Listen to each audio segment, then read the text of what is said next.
ধর্মকে ব্যবহার করে জাতির ঘাড়ে নতুন করে ফ্যাসিজম চেপে বসার চক্রান্ত চলছে জানিয়ে বিএনপি মহাসচিব মির্জা ফখরুল ইসলাম আলমগীর বলেন, দেশকে পিছিয়ে দেওয়ার ষড়যন্ত্র আসন্ন জাতীয় সংসদ নির্বাচনের মধ্য দিয়ে রুখে দেওয়া হবে।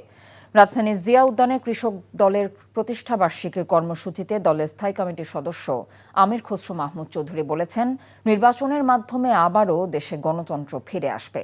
রিপোর্ট করছেন নাজিবুর রহমান।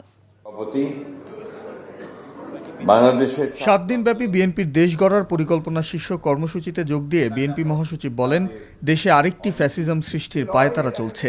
সুষ্ঠু নির্বাচনের মাধ্যমে সকল ষড়যন্ত্র রুখে দেয়া হবে বলেও মন্তব্য করেছেন মির্জা ফখরুল ইসলাম আলমগীর। আজকে মানুষকে বিভ্রান্ত করে এবং দুর্ভাগ্যজনকভাবে আমাদের প্রিয় ধর্মকে ব্যবহার করে তারা আজকে বাংলাদেশের মানুষকে বিভ্রান্ত করতে চাইছে কিনা, আজকে সেই শক্তির বিরুদ্ধে আমাদেরকে রুখে দাঁড়াতে হবে।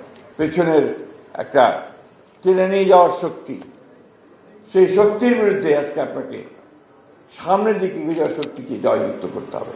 আমি আপনাদেরকে জানাতে চাই, নেতা যেদিন আমাদের আসবেন, যেদিন বাংলাদেশে পা দেবেন, সেদিন যেন সমগ্র বাংলাদেশ কেঁপে ওঠে। বন্ধুগণ, এদিন জাতীয়তাবাদী কৃষক দলের প্রতিষ্ঠাবার্ষিকীতে সংগঠনের নেতাকর্মীদের সাথে শহীদ প্রেসিডেন্ট জিয়াউর রহমানের সমাধিতে শ্রদ্ধা জানান বিএনপি স্থায়ী কমিটির সদস্য আমির খসরু মাহমুদ চৌধুরী। পরে সাংবাদিকদের জানান, আসন্ন নির্বাচনের মধ্য দিয়ে রাজনৈতিক অধিকারের সাথে জনগণ তার ভোটাধিকার ফিরে পাবে।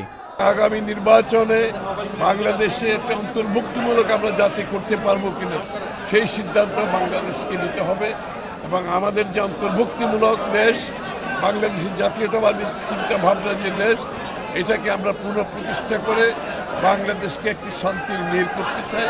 সুষ্ঠু ও অবাধ নির্বাচনের মধ্য দিয়ে দেশে পুনরায় গণতন্ত্র ফিরে আসবে বলেও আশা প্রকাশ করেন আমির খসরু মাহমুদ চৌধুরী। Najibur Rahman, NTV news, Dhaka.